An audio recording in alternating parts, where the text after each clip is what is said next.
Crédit immobilier, troisième pilier, comment ça marche? Eh bien, c'est simple, enfin pas tellement, mais on va essayer de vous expliquer. Alors, on va faire ici une échelle avec l'échelle du temps, toujours, et ici l'échelle du montant. Voilà. Alors, pour un crédit traditionnel, comment ça se passe? Vous empruntez 130 000 francs suisses, vous allez rembourser tous les mois du capital et au bout de 20 ans, eh bien, vous avez une dette qui est égale à 0.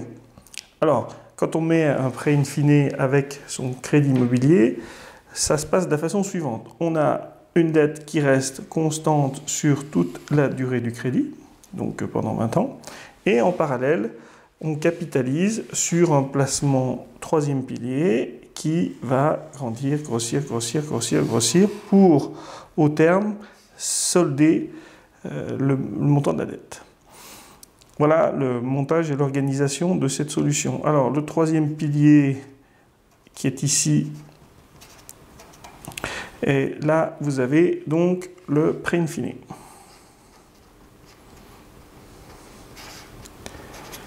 Voilà. Alors, ce genre de montage présente des avantages, enfin en tout cas un avantage qui est largement mis en avant, c'est l'aspect de la fiscalité, puisque le versement sur le troisième pilier ici permet une réduction d'impôt.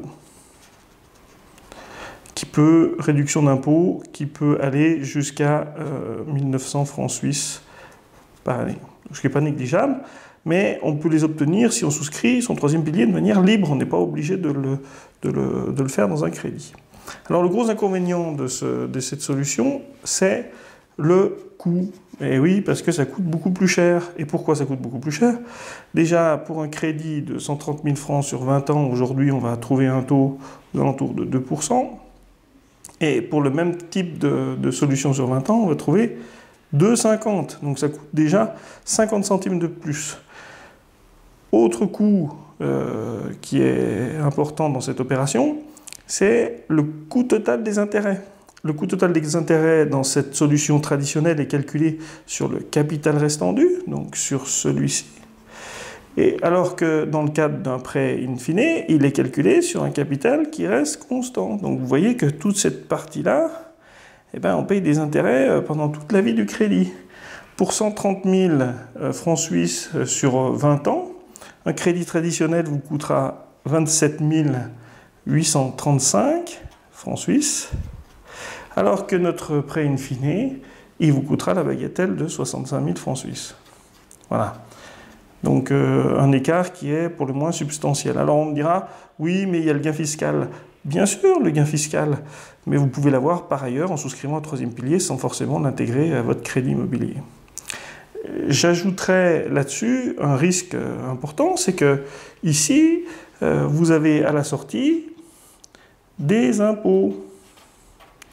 Des impôts dont on connaît le montant en 2014, c'est 7,5% après un abattement de 10%, c'est à savoir 6,75%. Donc votre capital, là, s'il vaut 130 000, eh ben, faudra encore payer 6,75% d'impôts. Donc, et ça, c'est si tout va bien, parce qu'en 2034, le taux d'imposition, il sera peut-être plus haut ou il sera peut-être plus bas. A priori, vu la situation économique de la France, on devrait plutôt aller dans ce sens-là. Donc une inconnue ici, autre inconnue et autre grosse difficulté qu'on rencontre régulièrement, c'est que si vous perdez votre job ici, eh ben, vous ne pouvez plus verser sur le troisième pilier, vous perdez la réduction d'impôt, et vous devez aller voir votre banquier en lui expliquant que vous n'avez pas remboursé votre crédit et qu'il faut qu'il transforme votre crédit en euros. Voilà. Alors c'est une situation qui est un petit peu dangereuse à notre sens, et voilà pourquoi on recommande d'éviter ce genre de solution. On reviendra par la suite sur le troisième pilier, parce que si ma courbe elle est linéaire, dans les faits, la courbe elle est plutôt comme ça, et oui, malheureusement, et donc on récupère même pas au bout des 20 ans le capital qui a été investi. Donc voilà le troisième pilier.